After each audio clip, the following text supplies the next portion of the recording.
계속 성경에서 말하고 있는 복음의 정의에 관한 얘기들을 계속 해보겠습니다. 제가 그래도 50년 이상 교회를 계속 다니고 있는 중인데요. 교회를 다니고 있으면서도 하나님이 원하시는가 하고 무관하게 살 수 있냐라고 물으신다면 이제 그럴 수 있다고 하는 것들이 이제 교회 안에서도 많이 보여지고 제 인생 가운데서도 많이 보여지는 것 같습니다. 그래서 성경에서 주님이 원하시는 복음을 알아듣는 것은 마태복음 16장에 얘기하신 바 정말 하나님이 알려주셔야지 가능한 계시 차원이 아닌가 생각합니다. 원래 계시라고 하는 단어를 우리 한국에서는 굉장히 조심스럽게 쓰거든요. 이단들이 그 단어를 많이 사용하다 보니까 뭐가 좀 희한한 거, 이상한 것들을 계시라고 하면서 풀어내다 보니까 계시라고 하는 용어 자체가 조금 이상하게 한국 땅에서는 이제 인식되지만 사실 성경적으로도 계시는 굉장히 중요한 표현이거든요. 성경이 계시의 책이라고 원래 얘기하잖아요. 그러니까 하나님이 알려주신다. 이게 이제 계시의 정의라고 할 때에 정말 복음은 계시의 차원이라고 생각을 합니다.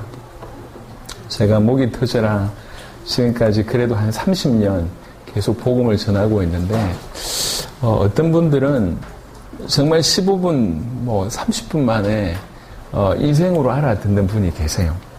제가 이제 콜롬비아 갔을 때 라디오 방송국에 가서 메시지를 좀 해달라고 해서 라디오 방송국을 갔는데 라디오 방송국이 우리 이미지가 아니고요. 그냥 이제 집에 거실 이런 개념이었어요. 그러니까 또 때마침 그 라디오 방송국은 이게 도로에 인접한 곳이어서 이게 방송을 할 수 있을 정도인가 싶을 정도로 시끄러웠어요. 차 많이 다니고 그런데 여기 한 4분의 1 정도의 공간에 이제 시스템 갖춰놓고 방음 시설도 거의 없는 상황에서 이제 라디오 방송을 하는데 이 방송을 진행하는 사회자가 저한테 이렇게 제 얼굴 보면서 질문을 던져놓고 그 다음에 저를 안 봐요. 제가 말을 하는데. 그러니까 제가 이 앞에서 이제 이분이 질문을 하고 이제 제가 이제 이분을 보면서 메시지를 해야 되는데 이분은 방송을 해야 되니까 그 다음 방송을 준비하느라 저를 쳐다보지도 않고 막 이러고 있는 거죠. 그러니까 그 상황에 이제 한 30분 정도 메시지를 전했는데 그 부스 안에 몇 명이 같이 들어갔습니다. 그 중에 한 명이 아까 말씀드렸던 것처럼 40년간 교회로 500개 세우신 굉장히 뛰어난 목사님이 그 자리에 같이 앉아 있었거든요. 근데 이분이 태도가 별로였어요. 이렇게 개인적인 의자에 앉았는데 보통 이렇게 주목하면 의자를 이렇게 허리를 고추 세워서 듣잖아요. 이분이 의자에 앉아 있는데 거의 누운 듯하게 이렇게 다리를 쫙 뻗어가지고 누워 있고 핸드폰을 해요.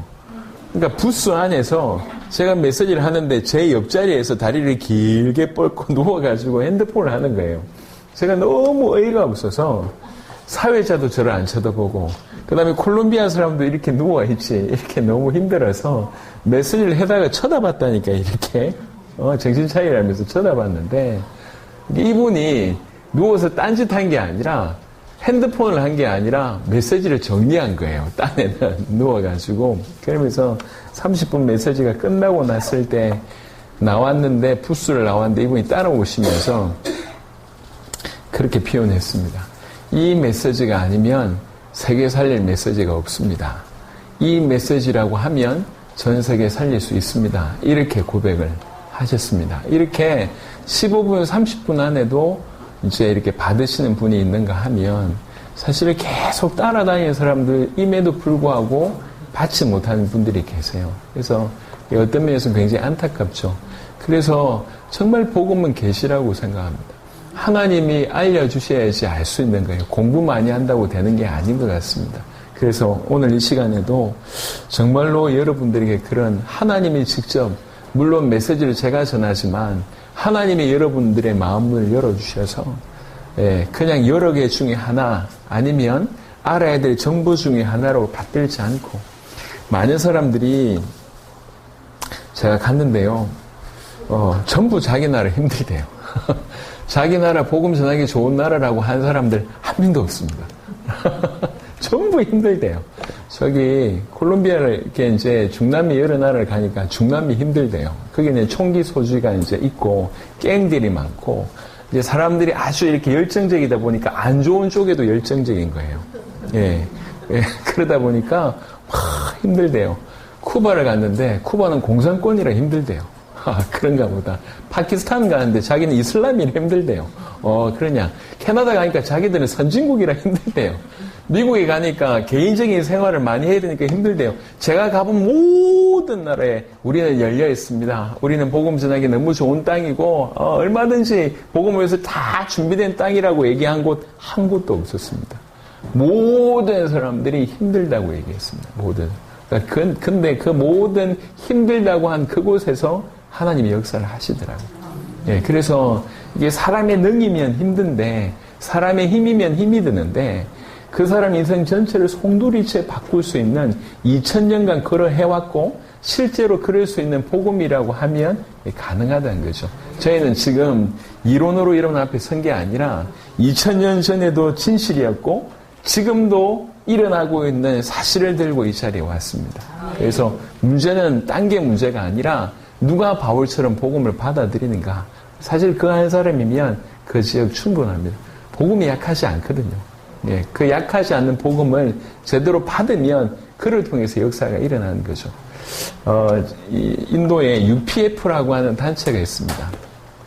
Upper Room Prayer, 이제 그 UPF 펠로십인가? 요런데 그 UPF라고 하는 단체가 인도의 북부 지역 그리고 외곽 지역에서 교회 하나 없는 그런 데서 사역하는 단체입니다.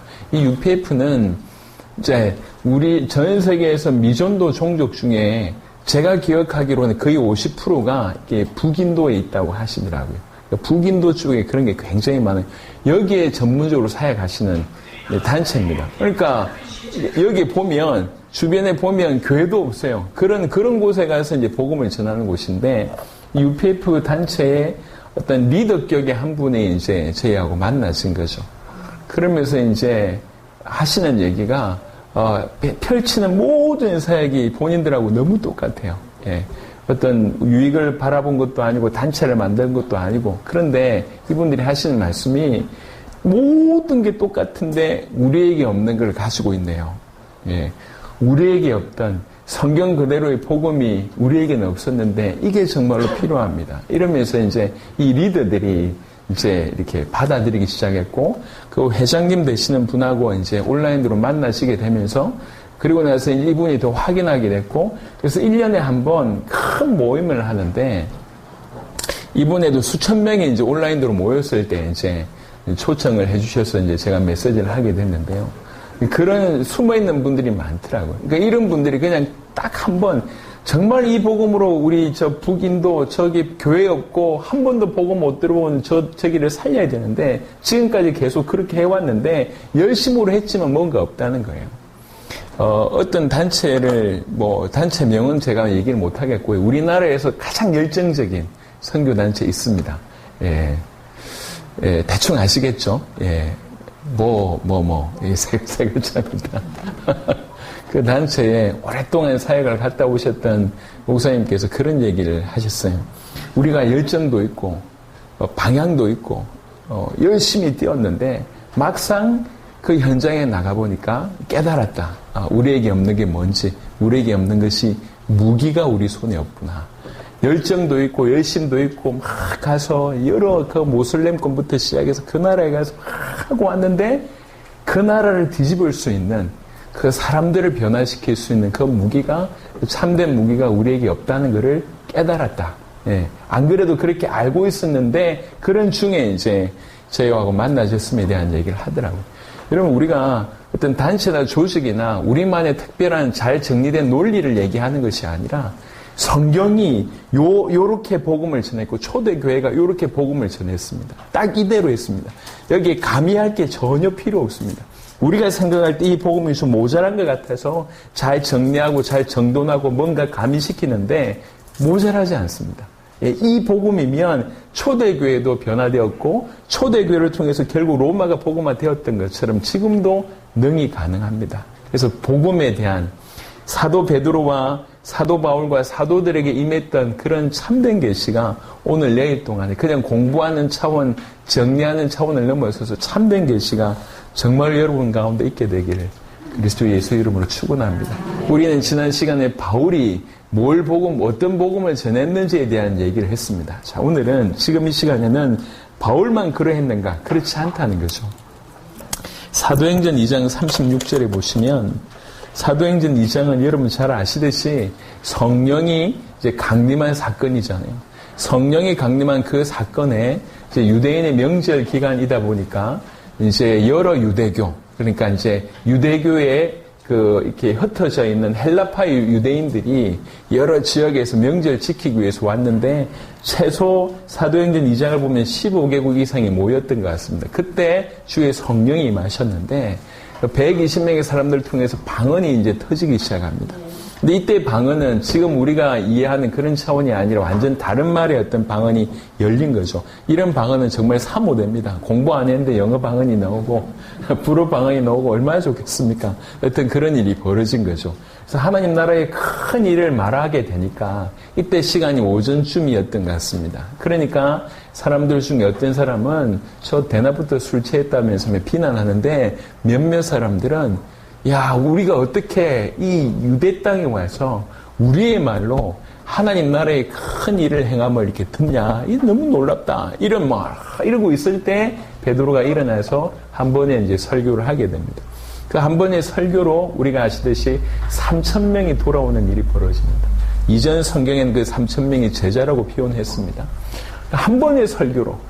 그 설교의 내용이 14절부터 36절까지 쭉 이어집니다. 이 베드로의 가장 결정적인 순간의 메시지가, 그 메시지의 결론이 36절인데요. 그런즉 이스라엘 온 집은 확실히 알지니 너희가 십자가에 못 박은 이 예수를 하나님이 주와 그리스도가 되게 하셨느니라 하니라. 이렇게 고백합니다. 이 말을 듣고, 이 메시지를 듣고 3,000명의 사람들이 통일 자복하고 우리가 어떻게 하면 될지에 대해서 이제 구하는 그런 일이 벌어지지 않습니까? 여기 보면 메시지의 결론이 뭐냐면 너희가 십자가에 못 박은 그 예수가 사실은 그리스도이시며 우리의 주이시다라고 하는 메시지입니다. 베드로의 메시지의 핵심이 이거였다는 거죠. 십자가에 못 박힌 그 예수가 사실은 그리스도야. 우리의 주시다. 이렇게 얘기합니다. 여러분 이 구절을 약간 좀 첨언해서 설명하자면 이 구절을 가지고 이상하게 설명하는 분들이 있는데 예수님이 그리스도가 아니셨는데 그리스도 되셨다. 예수님이 주가 아니셨는데 주가 되셨다는 식으로 오해하면 안 됩니다. 이건 뭐냐면 드러났다는 것이죠. 원래 그리스도이시며 원래 주이신데 그 사건을 통해서 만방에 알리셨다는 거죠. 무식한 사람들이 원래 예수님은 인간이었는데 하나님이 됐다. 인간이었는데 그리스도가 됐다. 이런 식으로 해석하는데 그렇지 않습니다. 핵심은 뭐냐면 그 예수가 하나님의 아들 그리스도라는 거죠. 이건 사실은 그들에게는 충격적인 사실입니다. 왜 그러냐면 유대인들은 나무에 못 박힌다, 나무에 달린다고 하는 것이 어떤 의미인지 유대인들은 알아요. 그게 저주받는다라고 하는 의미인지를 알고 있어요. 율법에서. 그러니까 저주받은 자가 우리의 그리스도다라고 하는 이 메시지는 그들에게는 굉장히 충격적인 얘기입니다. 있을 수 없는 내용이죠. 상상 못한 얘기죠. 지금도 유대교는 예수님을 메시아로 인정하지 않습니다. 왜 인정하지 않는고 하니 가장 결정적인 근거를 대는 것이 십자가입니다. 십자가 졌잖아. 그러니까 메시아가 아니지. 이렇게 얘기합니다. 이게 무슨 말인가? 우리는 십자가를 졌기 때문에 메시아로 믿잖아요. 근데 유대인들은 십자가를 졌기 때문에 메시아가 아니라는 거예요. 왜 그러냐? 십자가가 저주받은 건데 저주받은 자가 어떻게 우리 구원자가 될 수 있냐? 이게 말도 안 된다. 아니다. 라고 얘기하는 것이 유대교고 우리는 뭐라고 얘기하냐면 맞다. 저주를 받았다. 죄 없는 그분이 우리의 죄를 대신해서 저주를 받은 것이다. 그러니 그분만이 우리의 구원자가 되실 수 있다. 우리는 이렇게 믿는 거예요. 똑같은 얘기 가지고 완전히 다른 해석인 거죠. 그러니까 유대인들한테 지금 이 얘기합니다. 맞다, 저주를 받았다. 근데 저주받은 그가 바로 우리 그리스도다라고 하는 이 메시지에 3,000명이 통일 자복하는 일이 이제 벌어지는 것이죠. 그들이 가지고 있던 모든 선입관, 편견들을 다 깨는 강력한 메시지가 된 것입니다. 우리에게 회복되어야 될 메시지가 바로 이 부분입니다. 베드로가 이렇게 얘기했어요. 요한일서 5장 1절에 사도 요한입니다. 전통적인 견해로는 요한복음과 요한 1, 2, 3서와 요한계시록을 쓴 저자라고 이해하고 있습니다. 어떤 분들은 또 이렇게 좀 다르다, 똑같은 동일한 이름이지만 다른 분이다 이렇게도 해석을 하는데 전통적인 해석은 그렇습니다. 요한복음, 요한 1, 2, 3서 요한계시록의 저자는 사도 요한, 세례 요한이 아니라 예수님의 제자 중에 한 명인 사도 요한이라고 얘기하고 있습니다. 수제자 베드로와 늘 같이 다녔던 야고보, 요한 이렇게 했지 않습니까? 야고보는 최초의 순교자가 됐고 사도 요한 이제 끝까지 맨 마지막까지 살아남아서 사도의 역할을 했던 이 사도 요한, 그 사도 요한의 메시지가 뭐냐면 예수께서 그리스도이심을 믿는 자마다 하나님께로부터 난 자니라고 되어 있습니다. 하나님께로부터 난 자의 기준이 뭐냐? 예수께서 이분이 그리스도라고 믿는 거, 그것이 하나님께로부터 난 유일한 기준이다라고 얘기합니다. 이게 사도 요한의 메시지라는 거죠. 제가 지금 뭔 얘기를 하고 있냐면 베드로도 이렇게 메시지를 했다는 얘기고 사도 요한도 이렇게 메시지를 했다고 하는 증거를 지금 갖다 대는 것입니다. 사도행전 5장 42절이 결론입니다. 그들이 누굴 얘기합니까? 사도들이 날마다 성전에 있든지 집에 있든지 예수는 그리스도라고 가르치기와 전도하기를 그치지 아니하니라. 사실 우리 모든 인생이 꼭 이렇게 되기를 소원합니다. 여러분 사도들이요 얼마나 가슴에 사무쳤는지 집에 있든지 성전에 있든지 어디에 있든지라는 얘기입니다. 그리고 날마다 가만히 있을 수가 없어요. 날마다 성전에 있든지 집에 있든지 어떤 것을 가르치기와 전도하기를 그치지 아니하였다고 얘기했는데 그 내용이 뭐냐면 예수님이 그리스도라고 가르치기와 전도하기를 그치지 아니하였다고 얘기합니다. 여러분 사도들은요, 예수님을 쫓아다녔던 분들이지 않습니까? 지금의 모든 신자들보다 가장 신앙심으로 얘기할 땐 최고의 수준입니다. 그분들이 오직 하나를 얘기하기 위해서, 그칠 수가 없어서 이 복음을 전하고 가르치는데, 어디에 있든지 무슨 시간을 내든지, 그러니까 최고로 진실로 믿음의 최고의 경지에 이르는 사람들이 할 수 있는 것이 사실은 이것이라고 하는 것이 맞습니다. 근데 조금 신학 공부하고 조금 경험했다고 그 예수 그 기초 아니냐 이렇게 얘기하고 있는 사람들은 뭔가 안 통하는 거죠. 여러분 약간 다른 말인데 일체 하나님께서 세 인격이시면서 세 위격이시면서 하나의 신, 세 분이시면서 하나의 신 그 삼위일체 하나님께서 결정하시기를 예수 믿어야지 구원받는다라고 결정하셨어요. 그러니까 삼위일체 하나님의 결정입니다. 예수님 믿어야지 구원받습니다. 우리의 결정이 아니라 성경에서 하시는 말씀입니다. 예수 믿어야지 구원받습니다. 그러니까 예수님이 누군지 알고 정확하게 믿어야지 구원받습니다. 그게 최고의 결정이라고 해도 과언이 아니에요. 그런데 이 삼위일체 하나님께서 결정해 놓으신 최고의 구원의 길을, 구원의 기준을 우리가 너무 우습게 생각하는 거예요. 안다고 생각하는 거죠. 아닙니다. 하나님이 역사하실 수밖에 없는 통로가 이 삼위일체 하나님께서 결정하신 이것을 우리가 고이 받아들이고 이것을 귀한 줄 안다고 하면 제가 지금 30년째 계속 예수가 그리스도라고 얘기하고 있습니다. 할 말이 없어서 이 말을 하는 게 아니에요. 여러분 조금만 이렇게 인터넷만 검색해봐도 교회 안에서 할 수 있는 말이 너무 많습니다. 심지어는 너무 할 말이 많아서 복음 얘기 못합니다. 할 말이 얼마나 많은지 몰라요. 또 어떤 분들은 유머를 교회 안에서 이렇게 많이 하십니다. 강단에 서서 1시간 메시지 한 중에 3번 웃기지 않으면 범죄를 행하는 것이다. 이런 분들도 계세요. 그래서 실제로 잘 웃기는 사람들 인기 많습니다. 이게 혀가 현란하신 분들, 이제 불신자 이렇게 농담으로 표현하기 현란한 드리블을 한다 이렇게 얘기하는데 혀가 현란하신 분들 굉장히 많아요. 얼마나 잘 웃기는지 모릅니다. 어떻게 저렇게 웃기나, 왜 개그맨을 안 하시고 목회를 하셨나 싶을 정도로 그러니까 웃기는 게 죄냐? 그렇진 않아요. 하지만 설교하는데 반드시 웃겨야 된다 이렇게 생각할 정도니까요. 교회 안에서 얼마나 많은 것들이 다루어지고 있습니까? 지금도 이슈되는 정치적인 이슈들이 굉장히 많습니다. 저기 안산의 어떤 교회는 그렇게 경제 얘기를 많이 해요. 예수 믿고 복 받으라, 예수 믿고 출세해라, 예수 믿고 이래가지고 정말 말도 안 돼요. 그 교회 이름 얘기하고 싶은데 참아 얘기 못하겠고 계속 경제 얘기를 합니다. 경제 얘기. 교회 안에서 할 얘기가 한두 가지가 있습니까? 얼마나 많습니까? 진짜로 주님이 뭘 원하시고 전 세계를 어떻게 살려야 되는지를 저는 고민하면 고민할수록 그 부분에 대면하면 대면할수록 복음 말고는 할 말이 없다고 믿습니다.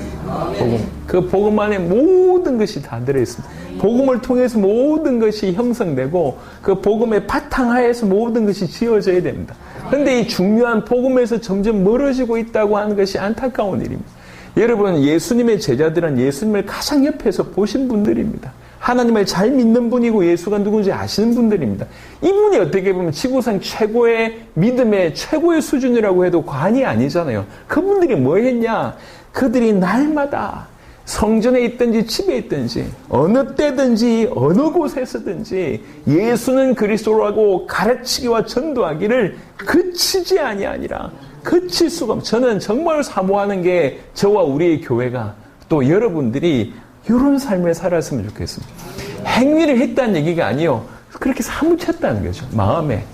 말하지 않을 수가 없고 이것만이 사람 살릴 수 있다고 믿어지니까 가만히 있을 수가 없어요. 제가 약간 저의 가정 얘기를 좀 해보겠습니다. 저희 아버지가 일단 긴장하시는데 아버지 얘기는 아니고 저희 삼촌이 위암에 걸리셨어요. 이제 아버지 얘기 아니라고 하니까 조금 한숨을 쉬시는데 위암이 걸리시고 근데 삼촌이 뭐 하시는 분이시냐면 약국에서 오랫동안 일하셨던 분이세요. 근데 약국에서 오랫동안 일하셨던 분인데 위암에 걸리시니까 위를 다 드러내셨어요. 오래전에 5만 약을 다 써봤을 거 아니에요. 그러다가 어릴 때 할머니 기억이 난 거예요. 할머니가. 그러니까 어릴 때 이제 병이 올 때마다 한 게 뭐냐면 할머니가 그 깨구리 있잖아요. 깨구리를 말려가지고 그래가지고 이제 이거를 이제 나중에 바짝 마르면 그거를 이렇게 부셔서 그걸 이제 이렇게 먹는 거를 이제 어릴 때 할머니가 해주셨던 것 같아요. 그게 기억이 나니까 영세기 약국에서 오래 근무하신 분이 위암에 걸리고 나니까 이거 그래서 깨구리 잡으러 다니는 거예요. 그래가지고 깨구리 잡아서 그때 집에 가보면 전부 일렬로 누워있어요. 깨구리가 완전 탈자로 해가지고 쫙 누워있어요. 누워있는데 이게 이제 전문적으로 이게 또 약국에 오래 근무하다 보니까 이렇게 말려가지고 이제 이렇게 부셔가지고 그걸 아예 환으로 만들었어요. 환으로 만들어가지고 그것까지는 좋아요. 근데 주변에 연세 드시면 다 아프다는 얘기 많이 하잖아요. 누가 어디 아프다 그러면 저기 불러가지고 아주 좋은 약 죽겠다 하면서 깨구리 주는 거예요. 이렇게. 예? 위 병에도 깨구리 주고 장병에도 깨구리 주고 피부병에도 깨구리 주고 깨구리 계속 주는. 가보면 깨구리가 쭉 누워있어요. 그 깨구리 냄새. 생각해보세요. 명색이 약국에서 밥 먹고 살았던 분인데 본인이 암 걸렸다가 깨구리 먹고 좋아하니까 딴 약이 필요 없으면 무조건 깨구리야. 그래서 주변에 여태 가가지고 자기 딸인 최고의 선물이요. 깨구리 계속 주는 거예요. 지금은 안 주더라고요, 이제. 그래서 그 모습을 제가 어릴 때 좀 지켜보면서 그럴 수 있구나. 뭔가 전달된 거예요. 깨구리가 좋다. 이렇게 전달되니까 사랑하는 사람들이 아파. 그럼 당장 생각나는 게 뭐냐. 깨구리 먹으면 좋은데 이런 생각이 나는 거예요. 멈출 수가 없는 거지. 그치지 아니라 깨구리 계속 잡아다가지고. 여러분 이게 생각을 해보세요. 마음에 이게 진실로 자기를 살렸고 저 사람도 살릴 수 있다고 믿으시면 말하지 않을 수가 없지 않습니까? 우리가 그랬으면 좋겠습니다. 여러분 예수 믿는 것은 신앙생활하는 건 진짜로 어떤 면에서는 굉장히 재밌는 거잖아요. 근데 어느 순간부터 너무 힘들어졌어요. 뭔가 빠진 것 같아요. 업무적으로 뭔가 계속 뭔가 채워넣어야 되고 뭔가 해야 되는 쪽으로만. 그러니까 뭔가 활동을 하고 있는데 점점 배짝 마른 것 같아요. 그건 신앙생활 아니지 않습니까? 저는 항상 어릴 때부터 요한복음 7장이 항상 이해가 안 됐어요. 나를 믿는 자는 그 배에서 생수의 강이 흘러 넘친대요. 넘치기는 그냥 더 마른데 계속 마른데 예. 교회 밖에 있는 사람들보다 교회 안에 있는 사람들이 눈매가 더 날카로워요. 더 예민하고 교회 밖에 있는 사람들이 그래도 한번 싸우면 술 한번 마시고 막 푸는데 교회 안에 있는 사람들은 새벽 기도하면서 흑암세력 결박하고 사단 꺾으면서 끝까지 싸우잖아요. 화해 안 합니다. 교회 안에 있는 사람들. 별나라 얘기합니까? 사실이잖아요. 교회 안에 있는 사람들이 더 점점 메말라가요. 더 정죄하고 더 메말라가고 왜 이렇지? 생각 잘 해보셔야 됩니다. 그래서 정말 소원하는 바예요. 완전 예수에 미쳐서 예수가 나를 살린 그리스도라고 정말로 믿어지고 이 예수가 그리스도라고 하는 이 복음이면 쟤도 살릴 수 있고 얘도 살릴 수 있겠다고 믿어져서 좋아하든지 말았든지 나를 비난하든지 말든지 그건 아랑곳하지 않고 성전에 있든지 집에 있든지 날마다 예수가 그리스도라고 가르친다는 얘기는 이미 믿는 자들을 가르친다는 얘기고 모르는 자들에게는 전도한다는 얘기잖아요. 믿든지 안 믿든지 계속 할 말은 이거밖에 없는 거야. 예수님이 하나님의 아들 그리스도시다. 그치지 아니하니라. 우리 모두가 사실 이랬으면 좋겠습니다. 가장 신앙생활 잘하는 모습이 이 모습이라고 생각합니다. 온전히 예수에 미쳐서 예수님이 하나님의 아들 그리스도라고 하는 이 복음을 전하면서 이 복음을 그렇게 충만하게 전한다는 얘기는 그렇게 누린다는 얘기잖아요. 딴 게 아니라 예수님 자체를 누린다는 거잖아요. 우리는 너무 많이 세속화되어서 예수님 자체보다는 그분에게서 주는 알파에 관심이 많아요. 예수 잘 믿으면 복 받고, 예수 잘 믿으면 우리 가정 잘 되고, 예수 잘 믿으면 우리 사업 잘 되고, 예수 잘 믿으면 우리 자녀 잘 되고, 예수 잘 믿으면 건강해지고, 전부 요거잖아요, 요거 때문에 예수 잘 믿으려고 하지 않습니까? 근데 정작 예수가 누군지는 별 관심이 없어요. 그분에겐 별 관심이 없어요. 우리 자녀가 4명이 있는데, 막내가 이제 9살, 10살 이래요. 예.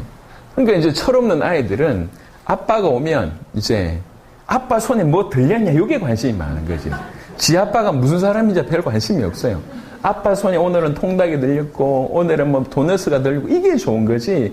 얘가 나를 아냐? 몰라요. 예. 지 아빠가 목사인 건 알고, 그 다음에 뭐 한 건 알겠지만, 정작 얘는 지 아빠에 대해서, 우리 아빠가 도대체 무슨 사람일까? 우리 아빠가 무슨 고민할까? 9살짜리 철이 없어서 그런 고민 안 합니다. 아빠가 오늘 뭐 사오지? 이것만 고민하지. 그게 철이 없다는 얘기잖아요. 하지만 나이가 든다는 얘기는, 철 든다는 얘기는 그 입장에서 생각해 볼 줄 안다는 얘기잖아요. 교회 생활하고 신앙생활 하면서 우리는 계속 그분이 나한테 주실 것만 고민하고, 그분이 나한테 주실 것만 목마르지, 그분 자체에 목마르지 않는 거죠. 신앙생활 거꾸로 하는 것입니다. 우리가 주님에게 목마르면, 그가 누구신지 진실로 목마르면, 주님을 진실로 바라보고 주님과의 어떤 교제, 깨어진 그 관계를 회복하기 위해서 발부둥 치면 사실 이 안에서 모든 것이 다 나오잖아요. 예, 이 안에서. 저는 지금까지 복음을 가지고 사역을 하면서 사실 뭐 이제 교회 하나가 100개국 이상에서 현지 제자 찾았다고 하면 얼마든지 죄송합니다. 한국 교회에 다는 그렇지 않지만 많은 목회자들은요, 자그마한 일도 기가 막히게 부풀리는데 재주들이 많아요. 아무것도 아닌데 말을 잘 어떻게 해가지고 대단한 일이냐 이렇게 포장하는데 선수들이 굉장히 많습니다. 대단하게 홍보했는데 가보니까 아무것도 없어. 이런 경우들이 너무 많아요. 근데 이 정도면 뭔가 좀 자랑할 만하지 않습니까? 근데 제가 처음부터 이 교단과 어떤 단체를 만들지 않고 조직을 만들지 않겠다고 처음부터 계속 얘기했고 지금도 그 마음입니다. 어떤 운동이 아닙니다. 정말로 전 세계 복음만 하려고 하면 제 아주 수준 낮은 생각으로는 모든 교단이 일어나야 된다라고 생각합니다. 모든 교회가 함께 일어나야지. 우리나라의 최고의 교회 같은 저 교회가 전 세계 모든 나라보다 저런 교회가 서면 세계복음만 됩니까? 아닙니다. 그렇지 않습니다. 그리고 그렇게 되는 세계복음화 기뻐하시냐? 그렇지 않다니까요.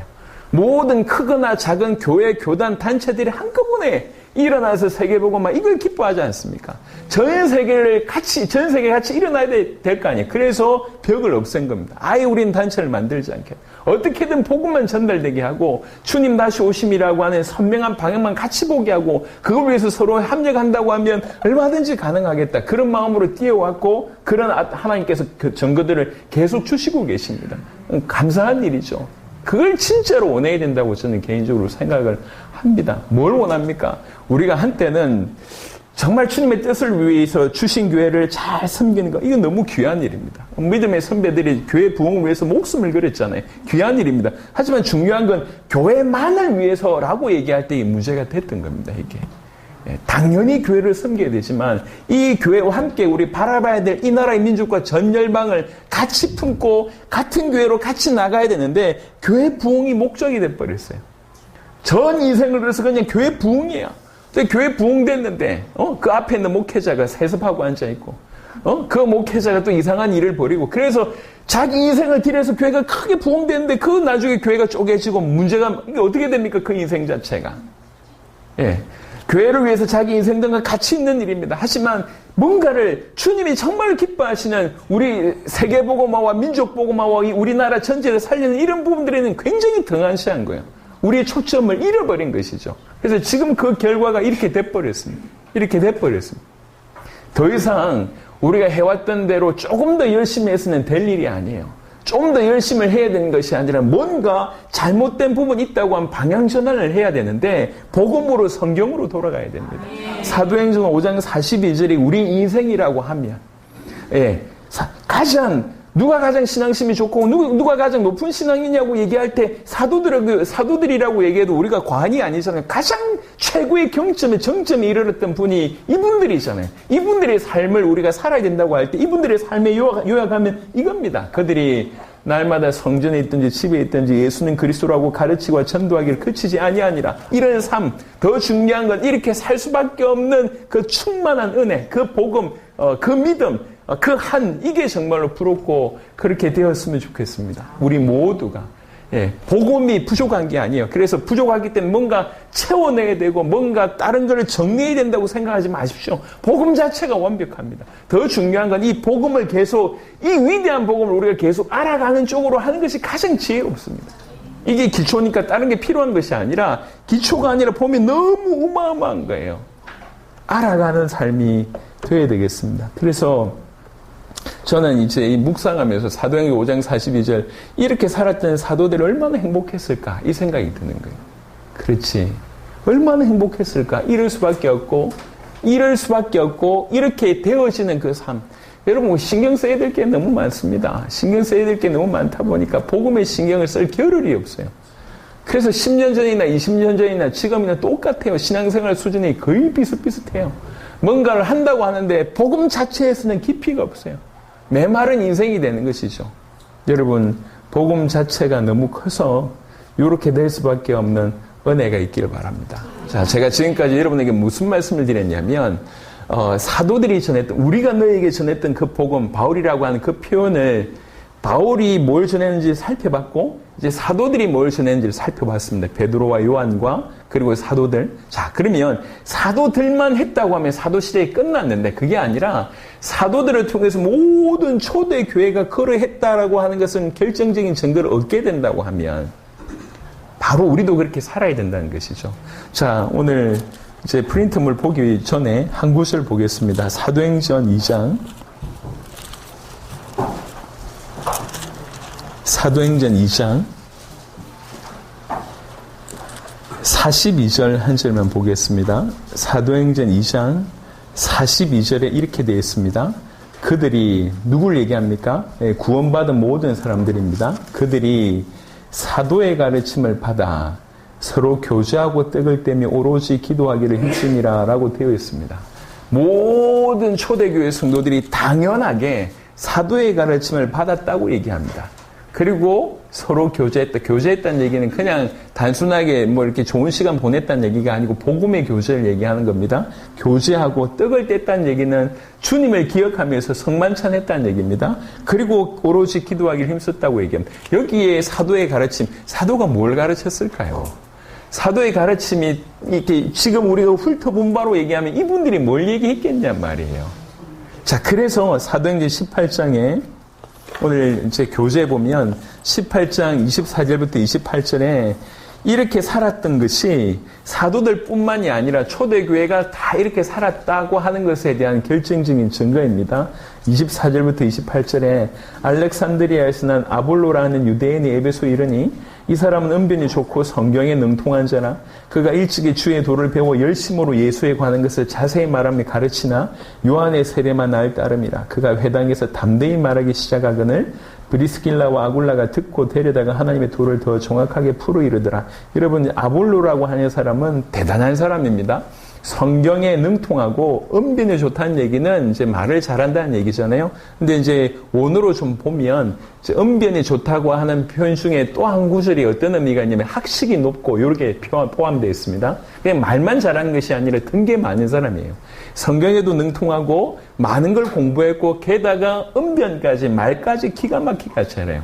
그러니까 이제 그런 사람이 있잖아요. 뭐 서울대학 나오고 그 다음에 최고의 어떤 대학 나오는데 교수님들 중에는 등급 많은데 말을 잘 못하시는 분이 있어요. 그래서 수업 시간 다 졸게 하시는 달란트가 있는 분들이 있잖아요. 그런 분 말고 교수님인데 진짜 말도 재밌게 잘하고 속속 막 이렇게 하시는 분이 있지 않습니까? 아볼로가 그런 사람 같아요.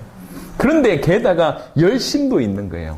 열심도 있어서 그가 일찍이 주의 도를, 예수의 도를 배워서 열심으로 예수에 관한 것을 자세히 말하고 열심도 있어가지고 자세히 말하는데 단점이 뭐냐면 요한의 세례만 따름이다 이렇게 얘기했습니다. 요한의 세례는 회개의 세례를 얘기하는 겁니다. 뭘 모른다는 얘기냐면 성령의 세례를 모른다는 거죠. 성령의 세례는 언제 임했습니까? 예수님의 십자가와 부활 사건 이후에 임했습니다. 성령의 세례를 모른다는 얘기는 예수님의 생애는 알지 모르겠지만 그 십자가와 부활과 성령의 세례를 모른다는 얘기예요. 그러니까 예수님에 관해서는 예수님이 이 병을 고쳤다더라, 저렇게 말씀하셨다더라, 그 다음에 이렇게 죽은 자도 살리셨다더라, 이런 얘기는 그 시대에 파다했기 때문에 그건 잘 아는 거예요. 하지만 성령의 세례를 모른다는 거죠. 이 예수님이 성령의 세례를 베푸실 바로 그 그리스도라고 하는 사실을 모른다는 거죠. 그러니까 예수님이 정확하게 하나님의 아들 그리스도라고 하는 이 사실을 아주 깊이 있게 모른다고 이해할 수 있습니다. 자, 이런데도 아주 부분적으로 아는데도 불구하고 열심히 있어서 막 회당에 와서 가르치고 있는데 저 뒤쪽에 평신도 부부, 브리스가 부부가 그 말을 들었던 거예요. 그러니까 굳이 얘기하자면 이 아볼로는 우리로 얘기하자면 지금 신학대학 총장 이 정도의 레벨입니다. 신학대학 총장이 와서 메시지 하는데 저 뒤에 집사 부부가 있다가 잠시 와보세요. 지금 이런 개념이에요. 잠시 이렇게 와보세요. 이러고 갔더니 쫙 브리스가 부부가 풀어주는데 이 말에 충격을 받은 거예요. 아볼로가. 그러면서 27절에 아볼로가 아가야로 건너가고자 하므로 형제들이 그를 격려하며 제자들에게 편지를 써 영접하라 하였더니 그가 감에 은혜로 말미암아 믿은 자들에게 많은 유익을 주니 왜 유익을 줍니까? 이는 성경으로서 예수는 그리스도라고 증언하여 공중 앞에서 힘있게 유대인의 말을 이기미르라. 예수가 그리스도다 이렇게 외친 정도가 아니라 성경 가지고 성경에 능통한 자 아닙니까? 성경 가지고 따박따박 증언하는 거. 예수가 그리스도다. 이래서 예수가 그리스도야. 성경을 다 풀어내면서 따박따박. 그러니까 수많은 사람들이 그것 때문에 은혜를 받게 되는 일이 벌어졌습니다. 자, 여기에서 뭘 볼 수가 있냐면 브리스가 부부는 누구의 제자입니까?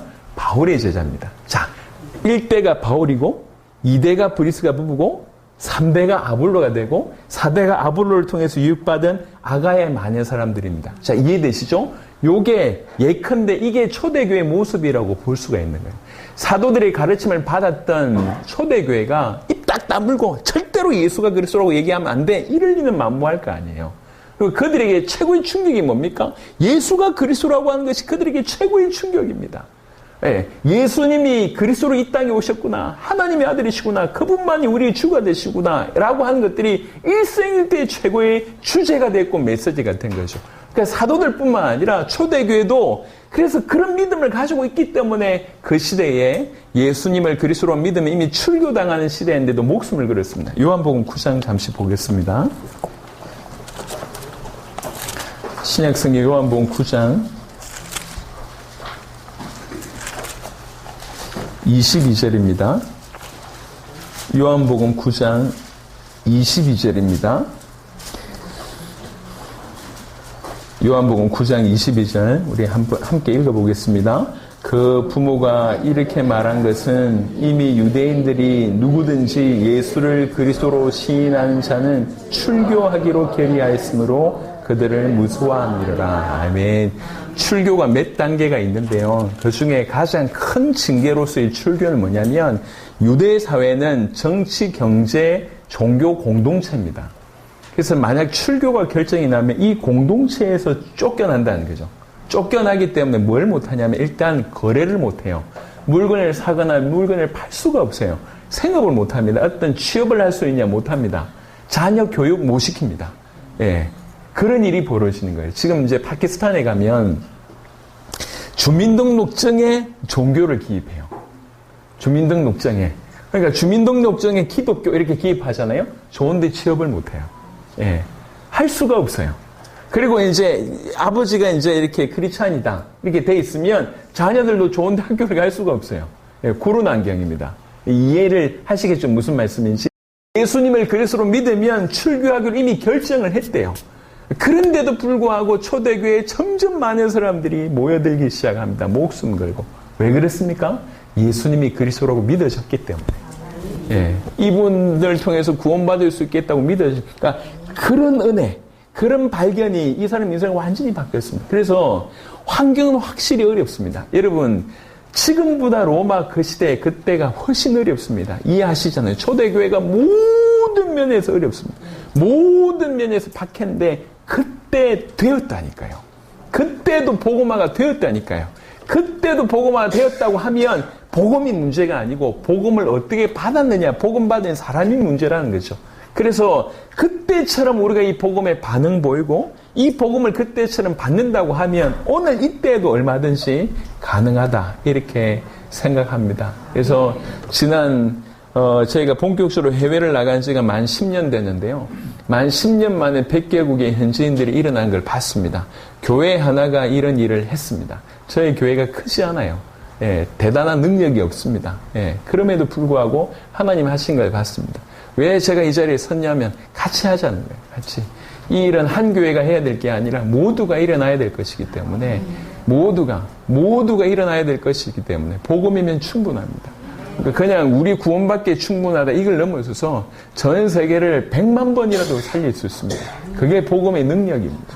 그래서 다시 한번 초대교회 성도들이 받았던 이 복음을 깊이 또 우리 사도들이 받았던 복음을 깊이 깨닫는 은혜 있으시길 바랍니다. 그래서 지금까지는 이제 사도 바울이 복음에 대한 얘기를 하면서 우리가 너에게 전한 복음 외에 다른 복음을 다른 것을 얘기하면 저주를 받을 것이다 라고 얘기했어요. 둘 중에 우리는 틀림없이 둘 중에 하나에 속해 있을 것인데 바울이 전한 복음 안에 있냐 아니면 그렇지 않냐 요거에 둘 중에 하나에 속해 있는데 민감하게 확인해야 된다는 거죠. 교회 안에 있다고 안전한 게 아니에요. 예. 교회당 안은 아무짝에도 중요하지 않습니다. 중요하지만 중요하지 않습니다. 내가 교회 마당을 밟는다고 내가 구원받은 것이냐? 그렇지 않다니까요.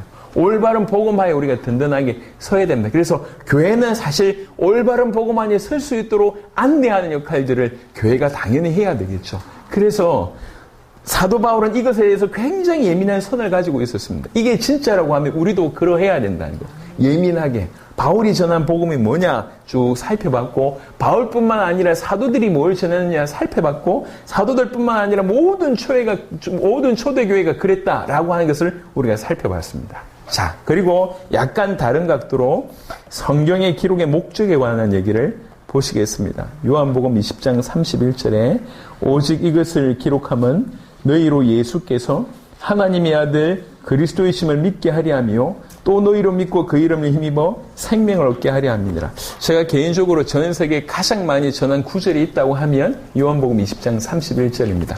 여러분 성경 한 구절 볼게요. 요한복음 5장 39절 보겠습니다.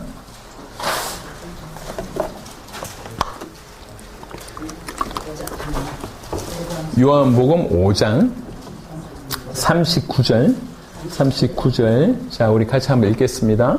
너희가 성경에서 영생을 얻는 줄 생각하고 성경을 연구하거니와 이 성경이 곧 내게 대하여 증언하는 것이니라. 아멘. 누가 말씀하셨나요? 예수님의 말씀입니다. 예수님이 얘기하기를 너희가 성경을 통해서 영생을 얻고자 연구하지만 사실 이 성경은 내게 대하여 증언하는 것이다. 이렇게 예수님이 직접 얘기했어요. 성경이 목적이 뭐냐면 예수님에 대한 증언이라는 거죠. 그게 예수님이 직접 얘기하셨습니다. 그 바탕하에 요한복음 20장 31절 보면 당연히 요한복음의 기록의 목적이기도 하지만 성경의 기록의 목적입니다. 성경의 기록의 목적은 오직 이것을 기록하면 왜 기록했냐? 너희로 예수께서 하나님의 아들 그리스도라고 한 이 사실 이거 믿게 하려고 기록이 됐다. 또 그렇게 믿으면 또 너희로 믿고 그 이름을 힘입어 생명을 얻게 하려 함이니라. 우리가 이렇게 믿으면 그 이름을 힘입어 생명을 얻게 됩니다. 사실 후반부는 결과죠. 따라오는 거잖아요. 믿으면 이렇게 된다라고 하는 것을 따라오는 결과라고 하면 그냥 이것저것 다 정리 좀 해서 진짜 기록의 목적을 하나만 설명한다고 하면 예수께서 하나님의 아들 그리스도라고 하는 사실을 믿게 하기 위해서 이게 기록됐다는 거예요. 이 성경의 기록의 목적은 예수님이 하나님의 아들 그리스도라고 하는 그 사실, 그걸 믿게 하기 위함입니다. 그래서 성경 들고 있는 우리는 바로 이 믿음을 가져야 돼요. 이 믿음. 이게 성경 기록의 목적입니다. 성경을 들은 우리는 적어도 예수님을 정확하게 알고 믿어야 됩니다. 예, 알고 믿어야 됩니다. 자, 그런 중에 여기 영어 성경으로 제가 일부러 옮겨놨는데요. 영어 성경 후반에 보면 이제 뭐 어려운 얘기 아닙니다. 영어 성경 후반에 보면 더 굿뉴스가 나와 있어요. 더 굿뉴스. 복음이 뭐냐라고 나와 있어요. 더 굿뉴스. That Jesus is the Christ라고 되어 있습니다. Jesus is the Christ. 예수가 그리스도라고 하는 이것이 더 굿뉴스 복음이라는 거예요. 복음이 예수가 그리스도다라고 하는 복음이라 이게 정의가 이렇게 있더라고요. 제가 이제 영어 버전을 살펴봤어요. 영어 버전을 살펴봤는데 킹제임스 버전은 이렇게 나와 있지 않고요. 한 50개 살펴봤는데 한 25군데 한 50%는 이렇게 되어 있습니다. 더 굿뉴스는 that Jesus is the Christ 아니면 Jesus is the Messiah 이렇게 되어 있습니다. 예. 예수가 그리스도라고 하는 그 복음을 가르치기와 전하기를 그치지 아니하였다. 사도행전 5장 42절의 내용입니다. 요한복음 20장 31절이 아니라 사도행전 5장 42절의 영어 버전이에요. 영어 버전. 그래서 사도행전 5장 42절이 더 굿뉴스를 얘기하고 요한복음 20장 31절이 이제 예수께서 하나님의 아들 그리스도심을 믿게 하려 하며, 그러니까 사도들이 이것을 위해서 생을 걸었던 모습과 성경의 기록의 목적이 이렇게 연결되어 있는 거예요. 연결. 그래서 제가 시종일관 계속 이 얘기를 하는 것은 궁극적으로 우리의 신앙의 바탕이 바로 이 복음, 예수가 하나님의 아들 그리스도라고 하는 이 복음, 성경의 기록 목적 위에 세워져야 된다고 하는 것이죠. 여러분 신학이요 굉장히 넓어요. 여러분 굉장히 깊어요. 제가 신학교를 갔을 때 조직신학 책이라고 딱 주었는데 공부를 해야 되는데 웨인 그루뎀이라고 하는 분의 조직신학 가지고 공부를 했어요. 제가 첫 장을 펼쳐서 첫 장을 읽었는데 무슨 말인지 하나도 모르겠는 거예요. 한 장은 그냥 한 문장을 읽었는데 이게 뭔 말이지? 신학책이 그 정도로 힘듭니다. 굉장히 어려워요. 이 말 하나를 표현하기 위해서 얼마나 깊이 있게 다루는지 몰라요. 예, 그거를 공부한다고 정말 고생 많이 했는데 정말 깊습니다. 하지만 신학책이 성경을 따라갈 수가 없어요. 예, 성경이 얼마나 깊냔 말이에요. 근데 그 성경, 그러다 보니까, 너무 성경이 깊다 보니까 핵심을 찾지 못하면 성경 안에서 헤맵니다. 여러분, 왜 신천지 같은 데 넘어가죠? 신천지? 그러니까 이제 합리적인 사고라고 얘기하는 것을 얘기하는 식으로 풀어내는 거예요. 성경 이해 안 되는 부분들을 쭉.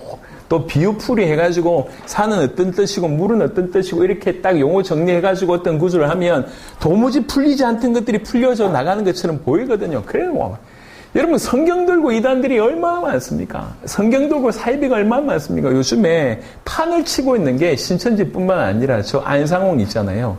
하나님 어머님 들어봤습니까? 미치겠어요. 하나님 어머님. 말도 안 되는데 하나님 어머니라고 얘기하는 게 이게 오늘날 우리 한국 땅에 통하고 있다는 게 기가 막혀요. 근데 여러분 아시겠지만 지금 이 안상홍 정인회가 굉장히 큽니다. 그래서 어느 도시에 가면 제일 깨끗하고 괜찮은 건물이 그 교회당이에요. 예. 하나님 복음 세계 선교 협의연감 이렇게 해가지고요. 정말 깨끗하게. 그래가지고 거기 어머니 하나님을 섬겨요. 여자분들이 좋아하나 봐. 어머니 하나님. 난리도 아닙니다. 어쩌다가 이렇게 됐습니까? 그것도 한국 땅에서. 완전히 무너졌어요. 그래서 저는 더 안타까운 게 뭐냐면 교회 입구에 신천지 금지 그게 저는 더 슬픈 거예요. 어떻게 교회가 이단 하나를 잘못 이렇게 퇴치를 못 해가지고 접근 금지를 이렇게 편말을 써붙일 정도로 수준이 이렇게 떨어졌냔 말이에요. 성경의 핵심을 정확하게 알면 여러분 14만 4천 명에 넘어갈 리가 없습니다. 그 숫자에 비유풀이에 넘어갈 리가 없습니다. 맨 마지막에 그래서 저기 안상홍이가 하나님 이런 얘기에 넘어갈 리가 없다니까요. 어떻게 신천지 같은 데 넘어갑니까? 넘어갈 리가 없어요. 뭔가 핵심을 모르기 때문에 뭔가 많이 듣긴 했는데 JMS 혹시 아십니까? JMS? 정명석을 지저스 모닝스타 이래가지고, 아이고, 말도 안 되는. 그래가지고 지금 거기에 특별히, 그게 JMS는 주로 누구를 공격했냐면 대학생들, 그리고 이쁜 여학생들을 공격해가지고, 이쁜 여학생들을 전면에 내세운 거예요. 그래가지고 거기 넘어가는데, 정말 말도 안 되는 일이 벌어집니다. 그 사람을 하나님이라고 믿어요. 그러기 성경에 이제 말도 안 되는 걸 풀어내는데 그냥 고개 끄덕끄덕 하고 있습니다. 성경이 뭘 기록하고 있는지를 모르면 다 넘어갑니다. 하지만 성경이 뭘 기록하고 있는지 정확하게 알고 있다고 하면 특별히 마지막 때처럼 정말 많은 일들이 홍수처럼 쏟아질 때에도 중심 잡을 수가 있습니다. 여러분, 성도들 어떻게, 여러분, 제가 조금 말 나온 김에 얘기를 좀 하고 싶은데 우리나라 좁은 땅덩어리잖아요. 목회자들은 성도들을 보호해야 되잖아요. 성도들을 보호해야 되니까 하는 방법은 뭐냐? 무조건 못 듣게 만들어요. 들으면 안 돼. 들으면 안 돼. 좋은 것도 들으면 안 돼. 나쁜 것도 들으면 안 돼. 이래 막 보호하고 있는데 이분들이 뭐 철없는 아이들입니까? 요즘 인터넷 다 뚫려 있는데 한 번만 들어버리면 그냥 가버리는 거예요, 이게. 들으면 안 되라고 막아야 될 게 아니라 어떤 공격도 막아낼 수 있는 준비를 그들에게 시켜야 될 거 아니에요. 올바른 복음으로 무장하는 것 말고는 저 수많은 다양한 식의 이단들을 이겨낼 수가 없습니다. 기가 막히게 해석을 한다니까요. 그걸 어떻게 일일이 다 답변을 해줍니까? 하지만 성경이 뭘 기록하고 있는지 정확하게 알고 있고 그 믿음을 가지고 있다면 웃으면서 그 부분에 답을 해줄 수가 있다는 얘기예요. 아니, 말을 바꿔서 이만희가 하나님이라고 믿고도 저렇게 열심을 내는데, JMS가 하나님이라고 믿고도 저렇게 열심히 내는데, 안상홍이라고 하는 사람이 하나님을 믿고, 그 밑에 있는 그 어떤 여자분이 지금 이제 어머니 하나님이라고 믿는 사람들이 저렇게 많고 저렇게 열심히 하는데, 하나님 믿고 예수님을 그리스도로 믿는다고 하는 사람들이 눈이 풀려 있어요, 이게. 어제나 오늘이나 영원토록 변함없이 눈 풀려 있어요. 이게 말이 안 되는 거잖아요, 이게. 어쩌다 그렇게 됐습니까, 어쩌다. 어떻게 교회는 어떻게든 이 성도들을 좀 이렇게 세워야 되는데 막 발버둥 치고 있어요. 지금 우리가 좀 깊이 생각을 해봐야 됩니다. 이단들이 일어나는 것에 대해서 우리 경계해야 되죠. 하지만 경계의 방법이 가지마, 듣지마, 하지마 이래가지고 되는 게 아니라니까. 예, 그들에게 올바른 복음의 내용과 성경이 뭘 원하고 있는지 뭘 위해서 기록되어 있는지를 명확하게 심게 되면 오히려 방어뿐만 아니라 살리는 역할을 할 수가 있다니까요.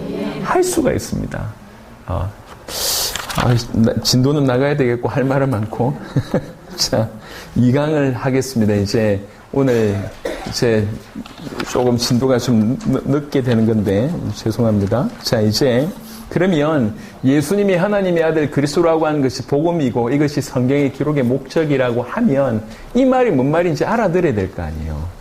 그래서 아까 사도행전 17장에 사도 바울이 그리스도를 먼저 풀고 그 다음에 내가 너에게 전한 이 예수가 곧 그리스도다라고 얘기했던 그 방식 그대로 일단 그리스도의 설명을 먼저 드리도록 하겠습니다. 여러분, 그리스도는 이 땅에 왜 오셨냐면 우리를 구원하기 위해서 오셨습니다. 우리를 구원하기 위해서 오셨다고 할 때에 그리스도께서 등판하셔야 될 정도로 우리 문제가 크다는 얘기잖아요. 요거 이해하셔야 됩니다. 우리 인간의 문제가 그냥 돈 문제가 아니에요. 그냥 정신 문제 아니라니까. 이번에도 좀 대구에 지금 사고 났잖아요. 그 조금 이제 이렇게 어떻게 그럴 수 있나 이래가지고 좀 변호사 이게 뭐 건물에 가가지고 이제 말도 안 되게 해서 억울한 사람들 몇 명씩 죽어나가고. 얼마 전에 그 동해 그 산불 난 거 있잖아요. 그거 이제 할아버지가 이제 토치해가지고 방어해가지고 됐다고. 야, 우리 남대문 저것도 그렇고. 참 기가 막힌, 정신 문제라고 얘기할 수 있겠지만, 그 이상의 어떤 영적인 부분이라고 언급할 수 있지만, 여러분, 그 정도의 문제가 아닙니다, 인생 문제가. 인생 문제가 얼마나 심각한지는 제가 이제 농담 비슷하게 얘기하지만, 하나님이 직접 팔 걷어 붙이고, 그리고 아들을 직접 인간의 몸 되게 하시고, 그 아들을 죽이셔야만 될 정도로 심각합니다. 그러니까 그리스도께서 등판하지 않으면, 이 땅에 등장하지 않으면 절대로 해결되지 않을 만큼 인간의 문제가 심각하다는 거죠. 다른 말로 얘기하면 인간의 문제가 아니라 우리의 문제가 그만큼 심각하다는 거죠. 여러분, 구원은 어디에서 시작되냐면 내 문제가 얼마나 심각한가라고 하는 것들을 아는 그때부터 시작됩니다. 여러분, 우리는 대체로 괜찮다고 생각하면 괜찮지 않습니다. 우리 문제는 심각합니다. 어느 정도 우리를 영원히 지옥에 끌고 갈 만큼 우리의 문제는 생각보다 심각합니다. 여러분 좀 괜찮게 살았다고 괜찮다고 생각하시면 안 돼요. 남들보다 죄 좀 덜 짓고 그나마 나쁜 소리 안 하고 나쁜 짓 안 하고 남한테 해코지 안 했다고 괜찮다고 생각하면 오판입니다. 여러분들 보고 모르는 사람들입니다. 그럴 수가 없어요. 제가 알고 있는 어떤 분이 학교를 하는데 정말 의의가 없어서 그분이 그렇게 얘기합니다. 자기 학교는 학생이 거짓말하면 모든 학교 수업을 그만두고 금식을 한대요. 금식을 하고 그 다음에 100km 행군을 한답니다. 근데 100km 행군을 하는데 그걸 굉장히 자랑스럽게 얘기를 해요. 어떤 마음인지는 알겠어요. 제대로 기독교인들로 키워내겠다고 그런 마음으로 이제 어떤 마음인지는 알겠는데 정말 안타까운 거예요. 이 사람은 인간이 어떤 문제에 있는지 모르는 사람이구나. 인간의 문제가 뭔지를 모르는 사람이고 거짓말을 안 할 수 없는 상태라고 하는 걸 모르는 사람이구나. 드러내지 않아서 그렇지 다 거짓말 천지인데 그거 하나 했다고 100km 행군 수업 못하지. 계속 100km 행군해야 되는데. 아니 인간의 문제가 거짓말 좀 하고 안 하고 이 정도로 생각할 정도면 이 사람 인간의 문제를 모르고 있는 사람이구나. 여러분 인간의 문제는 우리가 영원토록 살아서 우리를 고행하고 한다 할지라도 해결 못할 문제입니다. 인류 수십억이 대놓고 해결한다고 해도 못할 문제로 심각합니다. 구원은 언제부터 시작되냐면 내 문제가 얼마나 심각한지에 대한 인식, 다른 말로 절망에서부터 시작합니다. 나는 영원히 지옥 갈 수밖에 없는 놈이구나라고. 그래서 여러분 비교적 착하게 살아셨던 분들 회개 똑바로 하셔야 됩니다. 여러분들 나 좀 괜찮았어요라고 큰일 납니다. 내가 어릴 때부터 교회에서 자랐고 죄 별로 안 졌고 해코지 별로 안 졌고 그래도 이제 교회 안에서 좀 살아가지고 뭐 이 정도는 하나님 나를 구원해 주시겠지. 천만의 말씀입니다. 만약 여러분 그렇게 생각하고 있다면 여러분 구원하고 상관없을 수 있습니다. 구원에 있어서 제일 먼저 일어나야 될 건 뭐냐면 회개가 일어나야 돼요. 회개. 그 회개는 어디에서 시작되냐? 나에 대한 절망에서부터 시작됩니다. 죄가 얼마나 심각한 것에 대한 인식에서부터 시작됩니다. 여러분 우리를 위해서 오셨지만 나를 위해서 오셨습니다. 나의 문제는 예수님이 육신을 입고 이 땅에 오셔서 자기 몸 안에서 우리의 죄를 뒤집어 씌시고 그 죄를 자기 몸 안에서 심판하셔서 그래서 완전히 우리를 위해서 죽으시고 그 죽음이 합당했다. 하나님의 공의를 만족했다고 하는 증거로 부활하셔야지 우리 문제가 해결되는 것입니다. 그만큼 우리 문제는 심각합니다. 나의 문제는 심각하다고요. 그러니까 우리가 나의 문제, 나의 죄, 내가 죄된 이 문제, 사단의 손아귀에서 완전히 죽었다고 한 이 절망이 우리로 하여금 구원의 길이 우리에게 없구나, 저 밖에 있구나, 오직 주님께로 있구나라고 하는 것을 향하게 됩니다. 이런 과정이 없다 하면 여러분 진지하게 고민해 봐야 돼요. 내가 좀 착했는데 그걸 아시고 하나님 기뻐하셔서 나를 구원하셨다. 천만의 말씀. 여러분들이 만약 그렇게 깨닫는다고 하면 여러분 구원하고 상관없습니다. 구원의 시작은 죄에 대한 발견에서부터 내가 죄인이라고 하는 것에 대한 발견에서부터 이 죄를 내 스스로 해결할 수 없구나라고 하는 절망에서부터 이 죄를 해결할 수 있는 유일한 길이 그리스도밖에 없구나라고 하는 깨달음에서부터 그래서 회개는 눈물 뿌리는 것이 아니라 여기서 과감하게 터나는 거예요. 회개는 돌아선다는 뜻이에요. 나에게서 세상에게서 육신에게서 완전히 하나님께로 돌아서는 이게 회개입니다. 그게 구원의 시작입니다. 그런 과정이 없었다고 얘기하면 돌아봐야 돼요. 영접 기도했다고 해서 구원받는 게 아니고 교회 와서 세례식을 했다고 해서 구원받는 게 아니에요. 돌아서야 돼요. 죄에 대해서 인식하고 죄가 얼마나 심각한지 사단의 손아귀에 잡혀있고 하나님 떠나 있는 것이 얼마나 심각한지 인식하고 오직 그리스도밖에 없구나라고 깨달아질 때 그분에게 내 인생 전체를 드리기 시작할 때 그때부터 구원이 시작되는 것입니다. 진중하게 생각하셔야 돼요. 그래서 지금 우리가 어느 정도 심각한지에 대한 얘기를 이제 해볼 겁니다. 그러면 우리가 어느 정도 심각한지를 알려고 하면 지금 망가진 상태가 어느 정도 심각한지를 알려고 하면 원래 상태를 알면 지금의 상태의 심각성을 알 거 아닙니까? 그래서 항상 원래 우리가 하나님 형상대로 지원받은 것이 어떤 건지부터 시작해서 풀어내는 거예요. 그리스도를 설명하기 위해서. 자, 하나님의 형상대로 인간은 어떤 존재냐, 복받은 존재다라고 제가 좀 표현을 했는데, 인간은 하나님의 형상대로 지음을 받은 자라고 되어 있습니다. 여러분, 하나님의 형상이라고 하는 게 도대체 뭘까요? 하나님 형상? 성경에 보면, 창세기 1장 26절, 27절에 보니까 하나님의 형상과 하나님의 모양대로 이렇게 되어 있지 않습니까? 형상이라고 하는 단어가 히브리어로 첼렘이라고 하는 단어고요. 그 다음에 모양이라고 하는 단어가 데무트라고 하는 단어인데요. 이게 도대체 뭘까요? 하나님의 형상대로 지음을 받았다. 하나님의 모양대로 지음을 받았다. 이렇게 얘기를 합니다. 신학자들이 도대체 하나님의 형상 자체가 뭔지에 대해서 고민을 많이 했어요. 하나님 형상 자체. 그래서 한 대략 세 가지 정도의 이렇게 주장들이 있는데 그 중에 첫 번째가 뭐냐면 이제 오거스틴이나 루트나 칼빈이나 에드워즈 같은 고전적인 신학자들이 주장한 건데요. 실제로 인간이 실제적으로 소유하고 있는 어떤 요거를 이제 하나님의 형상이라고 얘기합니다. 예를 들면 우리의 영혼, 우리의 이성, 자유의지, 아니면 사랑, 의, 지식, 도덕. 그러니까 실제로 우리가 가지고 있는 거, 요거를 하나님의 형상이다라고 설명했습니다. 그래서 이거를 실체론이라고 얘기를 합니다. 이게 고전적인 이 신학자들이 주장했던 거고요. 두 번째는요, 하나님의 형상이 뭐지? 라고 하는 것에 대한 얘기입니다. 하나님의 형상이 뭐지라고 얘기할 때 첫 번째는 인간이 실제로 가지고 있는 그거, 요거라고 얘기하면 두 번째 그것보다는 어떤 관계로 해석을 한 거예요. 관계. 예. 이게 무슨 말이냐면 인격적인 관계성이 하나님의 형상이다. 예컨대 이제 부모 자식 간의 관계, 특별히 부부끼리의 어떤 관계.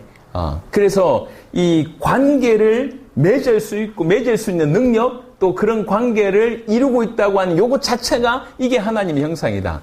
삼위일체 하나님께서 세 분임에서 하나이신 그 삼위일체 하나님께서 서로 이렇게 관계를 맺음같이 우리 이제 예를 들면 사람들과 특별히 부부끼리 이런 관계를 맺는 요 관계가, 요런 관계성을 갖는 이 자체가 하나님의 형상이다라고 얘기를 합니다. 이게 칼바르트나 그다음에 에밀 브루너 같은 신정통주의 신학자들인데 지금 좀 어려운 얘기 하죠. 왜 갑자기 이렇게 어려운 얘기 하시냐? 그러니까 이제 조금 이거는 그냥 듣고 날려버릴 수도 괜찮아요. 하지만 이렇게 연구한다는 거지. 예. 하나님의 형상이 뭔지에 대해서. 또 세 번째 각도는 뭐냐면 어떤 기능의 어떤 부분을 얘기합니다. 특별히 우리가 만물을 통치하는 기능이 있잖아요. 기능을 하나님께 주셨지 않습니까? 만물을 통치하는 이 기능적인 관점이 이게 하나님 형상의 본질이다. 이렇게 이제 주장하기도 합니다.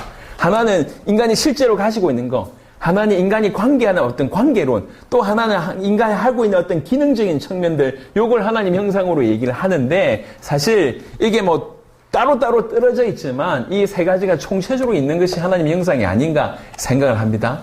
지금 뭘 얘기할 거냐면 하나님의 형상이 뭐냐라고 하는 것은 이토록 논의가 많아요. 그래서 약간 좀 떨어져서 우리가 얘기하고자 하는 것은 뭐냐면 하나님의 형상이 뭐냐 이게 아니라 하나님의 형상을 닮았다고 하는 것이 뭐냐 요걸 살펴볼 거예요.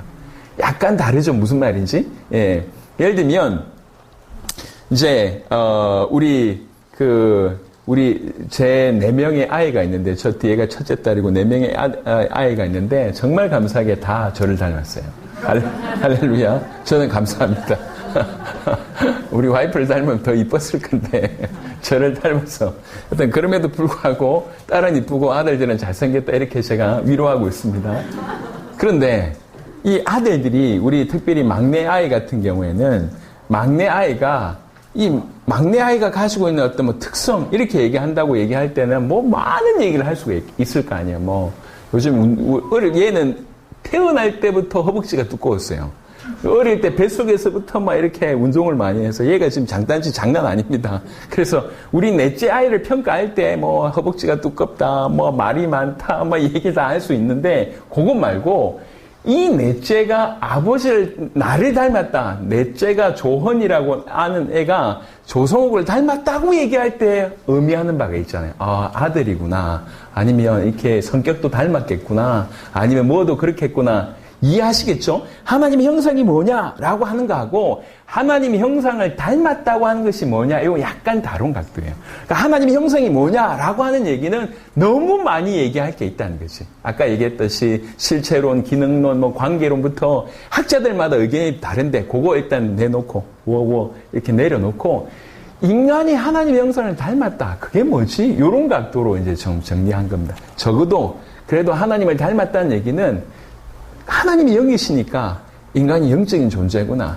그리고 하나님의 만물의 창조주니까 그분을 닮았다는 얘기는 아 그렇구나. 왕적인 존재구나. 그리고 이제 처음부터 이제 닮았다고 하는 의미가 뭡니까? 자녀라는 얘기 아닙니까? 그 얘기. 또 하나 뭐냐면 이제 성경에 보니까 그리스도를 하나님 형상이라고 얘기했고요.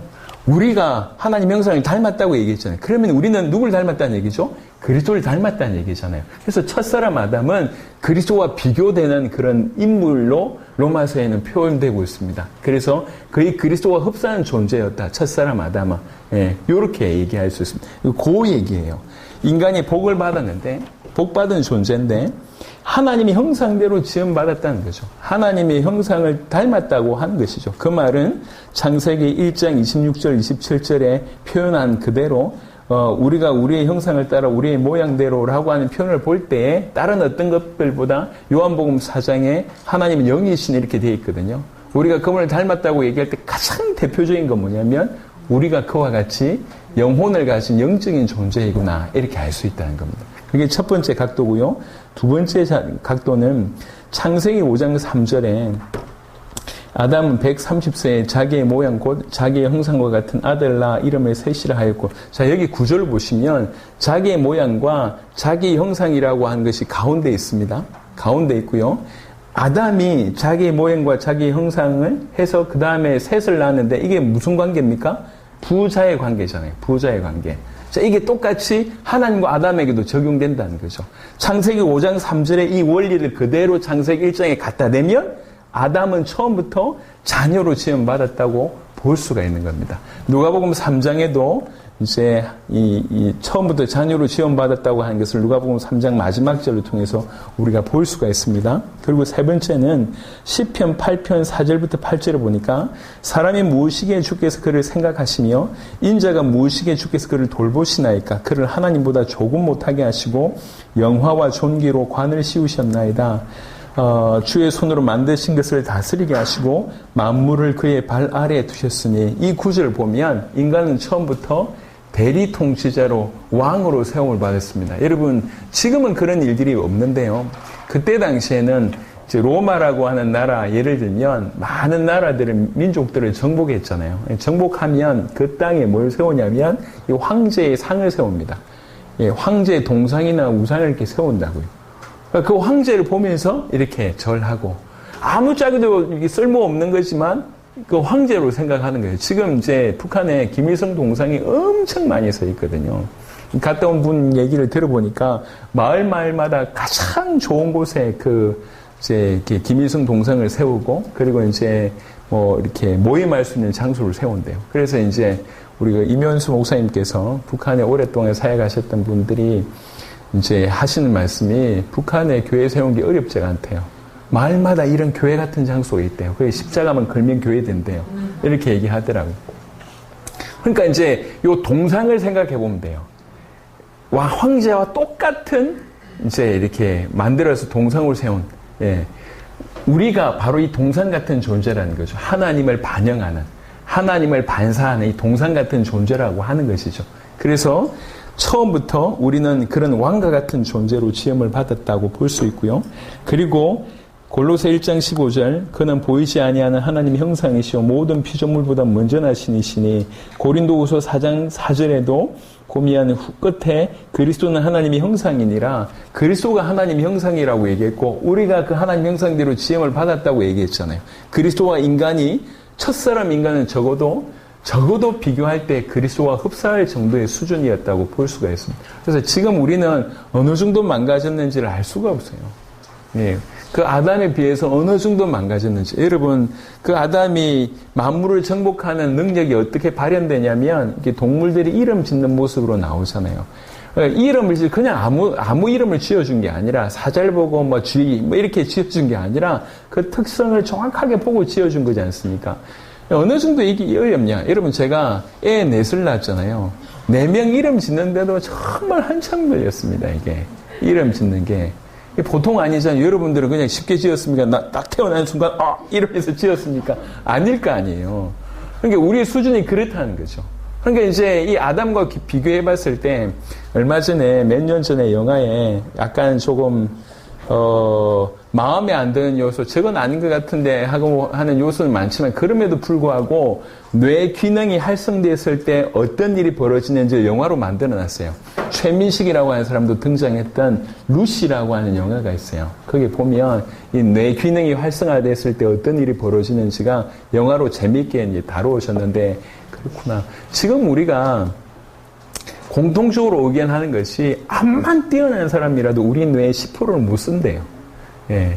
보통은 4%, 5% 안쪽이라고 합니다. 예. 예. 하도 안 쓰니까 치매 걸리잖아요. 1% 뭐, 1, 2%밖에 안 되는 정도로 낮아졌는데, 이게 50%, 100%, 아담 때는 100% 쓰여졌다고 할 때, 이 사람이 가지고 있는 것이 탁월하다는 거죠. 예.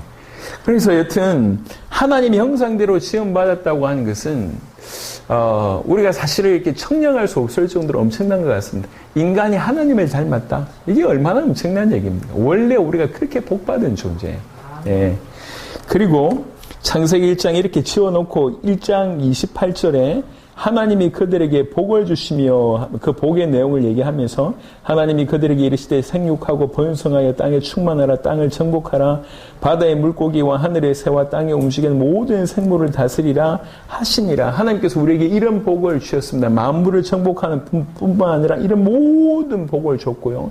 창세기 2장 보면 그 복이 또 구체적으로 드러납니다. 2장 초반에 보면 안식의 축복을 주시고 그 다음에 이 가정의 축복을 주시고 에덴의 축복을 주시고 언약을 허락하시고 여러 축복들 그냥 한꺼번에 다 주시잖아요. 그 중에도 가장 노골적으로 이제 축복이라고 하는 부분을 볼 수 있는 것이 창세기 2장 7절에 여호와 하나님이 땅의 흙으로 사람을 지으시고 생기를 그 코에 불어넣으시니 사람이 생명이 되니라.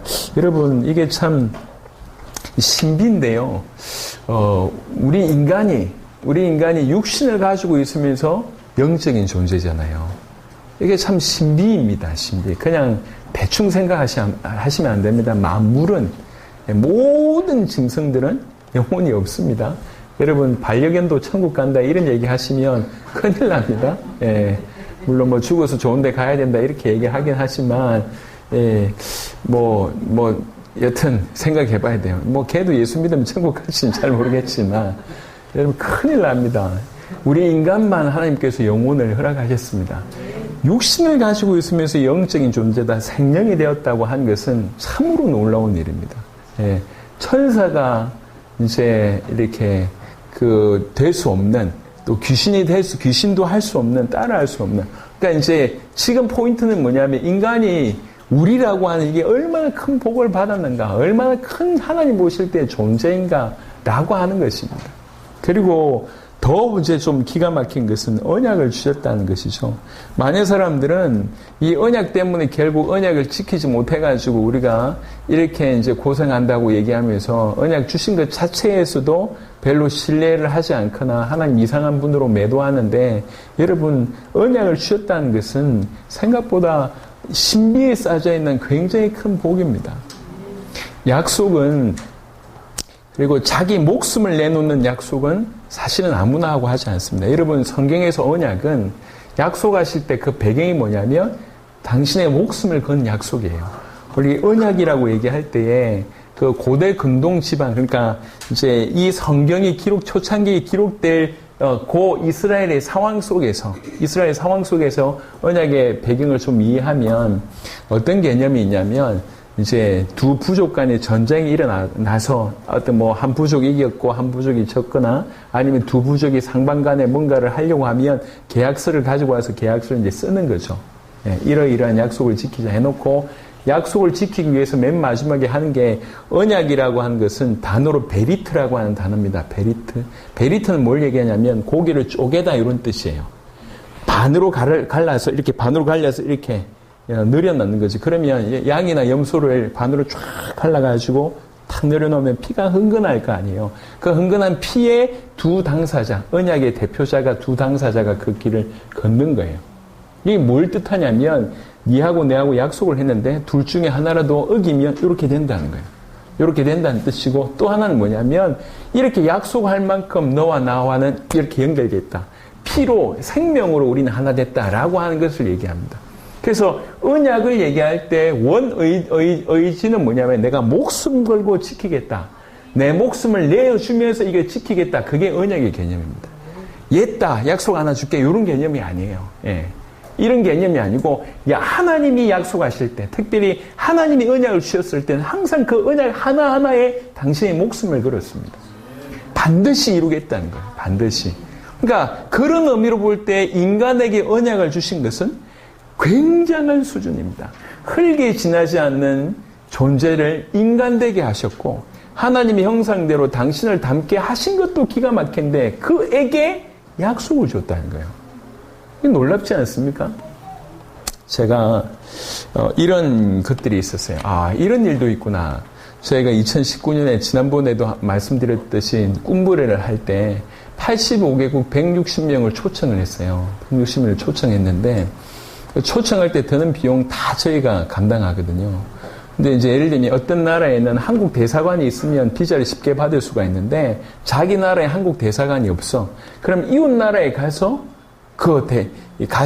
이제 발급받아야 되는 거예요. 그럼 이웃 나라에 갈 경비, 그것도 저희가 주고, 신청하면 바로 나오냐? 안 나와요. 일주일이나 2주 동안 있다가 나오고, 일주일이나 2주 거기에 있든지, 아니면 다시 왔다가 다시 가든지, 이 경비까지 저희가 다 해서 이제 모셔왔거든요. 그래서 매덕이 들어갔어요. 경비가. 매덕이 들어갔는데, 그때 1월 1일 시작할 때 저희 재정이 97만 원이 있었어요. 4월 말에 꿈부레가 있었거든요. 꿈부레만 들어가는 재정이 그 꿈부레까지 들어갈 때는 재정이 한 5억 정도가 필요했었습니다. 예. 근데 이제 믿음으로 도전한 거예요. 지금까지 저희가 그래 했습니다. 근데 놀라운 일들이 일어났어요. 그 중에 하나가 어떤 일이 일어났냐면, 우리 교회에, 예수님이 넘으셨고, 그 다음에 이제 이렇게 풍을 3번 맞아가지고, 예, 이렇게 이 한쪽을 거의 못 쓰시는, 이렇게 잘 못 쓰시는, 팔도 그렇고 발도 그렇고 잘 못 쓰시는 분이 계시고, 그러다 보니까 이제 이렇게 기초수급자였어요. 예수 넘었고 기초수급자고 몸이 장애예요. 이런 분인데 이 마음에 이거 어떻게든 섬기고 싶은 거야 이게. 근데 이분이 과거에 좀 열심히 하셨던 분이에요.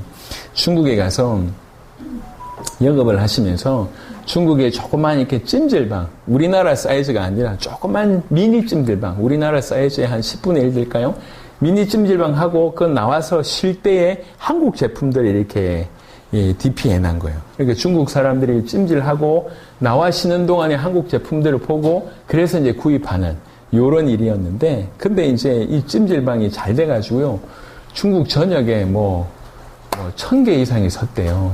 그러니까 이 사람 굉장히, 그때 당시에는 이제 이렇게 수표익이 없으니까 그냥 말로 돈 따발로 11조를 했대요, 이분이.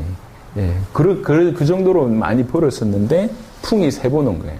3번 쓰러진 거죠.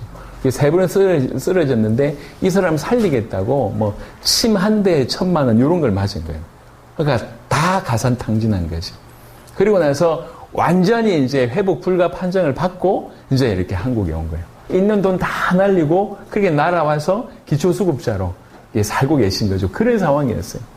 근데 마음에 이거 섬기고 싶은 거야. 어떻게든 내가 왜 그때 잘 나갈 때 이렇게 안 되고 왜 이렇게 어려울 때 이 세계보고말을 만났냐면서 막 애가 타고 있는데 어느 날 갑자기 중국에서 연락이 왔대요.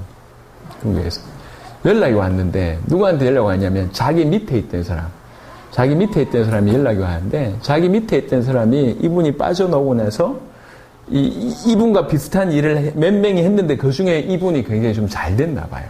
그리고 이제 온 지 몇 년이 됐으니까 수습을 했는데 찾을 수가 없었대요. 그런데 이제 이분이 신뢰할 만하니까 이분을 어떻게 찾아서 연락이 와서 이 한국에 있는 물건을 내가 당신을 통해서 받겠다는 거지. 마진을 엄청 많이 주는데. 근데 이분이 뭐라고 얘기해? 나는 사업자도 없다. 사업을 할 수도 없다. 내가 기다려줄게. 사업자가 될 때까지. 아니, 우리 돈 한 푼도 없는데, 필요한 거 돈 다 대줄게. 이래가지고 이분들이 다 대준 거예요. 사업할 때까지 다 기다려주고 다 대준 거예요, 이분들이. 그래가지고 순수한 수입이 딱 나왔는데 그걸 그대로 헌금했어요. 그래가지고 그거 가지고 꿈부레가 꿈부레의 많은 부분들이 이 사람의 헌신을 통해서 매덕이 헌신이 된 거죠. 우리가 다 놀랐어요. 몇 개월 만에. 갑자기 나타나가지고 이분은 사업을 할 수도 없는데 돈 한 푼도 없는데 갑자기 사업자 내줄 때까지 사업을 할 수 있도록 기다려주고 그리고 사업자가 나오니까 그 다음에 이제 공장에서 물건 만들 수 있도록 해야 되니까 선입금 먼저 이렇게 해주고 뭐 이러면서 처음부터 100% 이분들이 도와주고 일이 된 거예요. 그래서 그걸 이제 지켜보면서 야 이럴 수도 있구나. 기가 막힌 하나님의 응답이구나. 이제 실제로 저희는 교회의 또 응답으로 이제 그걸 이제 보게 된 거죠. 야 어떻게 이럴 수가 있지? 보세요.